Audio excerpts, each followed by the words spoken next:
So in effect, while still on active duty, I came back to the United States, and I would say late February 1970, and by the spring of 1970, I had joined Vietnam Veterans Against the War in Columbus, Ohio, and it was at that time I was still a staff sergeant and on active duty. I made it clear my feelings on the base. We began distributing materials. We had this newspaper, a guy named Mark Rovick from Columbus, who had worked with Bragg Briefs. Upon his discharge from the Army, began a newspaper at Lockbourne Air Force Base, which is now Rickenbacker Air Force Base. I don't know how Lockbourne fell into disfavor, but Rickenbacker has replaced him. Mark Rovick launched this paper. Mark was an avid peacenik sort of guy. I considered myself more of an anarcho-communist, whatever. No real developed philosophy there, but I was angry as hell. Mark, on the other hand, was rational and for peace, so he called this damn paper the Sky Dove. And to my chagrin, I'd have to be out there handing out a paper called the Sky Dove. I wanted this was because the base paper was called the Sky Hawk, And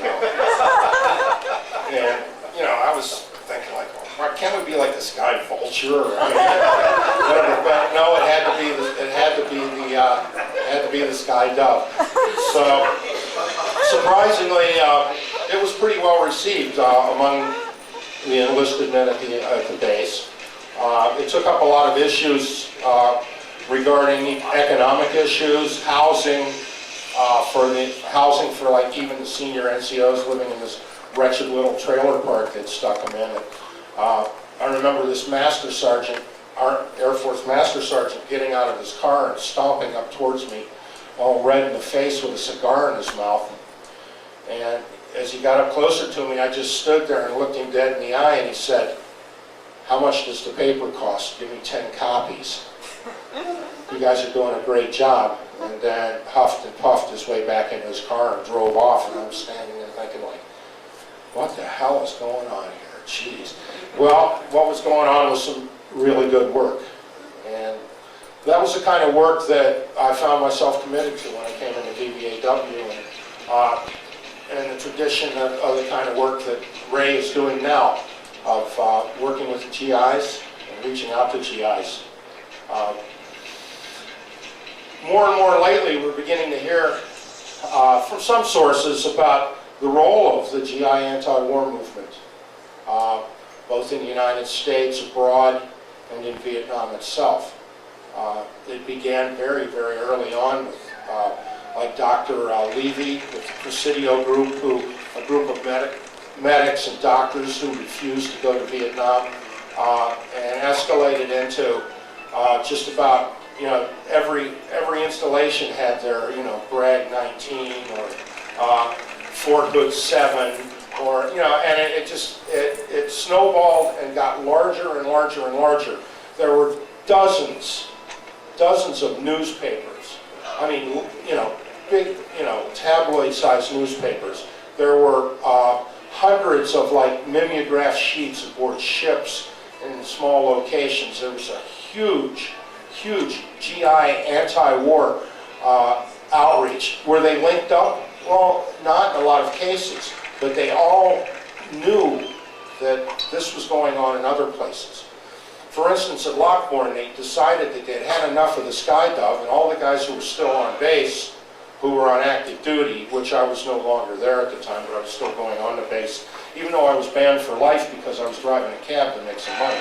And 1 week after I was discharged and told I could never enter the installation again, I drove right on in a cab and took a bunch of leaflets to a barracks and everything. But they decided to shatter the dangerous Sky Dove organization. And they sent the 5 or 6 GIs, Air Force guys who were there they split them all up and sent them to other organizations. And within a couple of months, there were at least 4 other newspapers at these different installations. In one case, which warmed my heart greatly, in Colorado, they started 2 newspapers, one of them a peace newspaper and one of them a little more radical, which I thought was great. So 2 of these guys didn't get along when they left there, so they started their own papers out at that Air Force base near Colorado. But that shows like the extent that people got a lot of this anti-war done.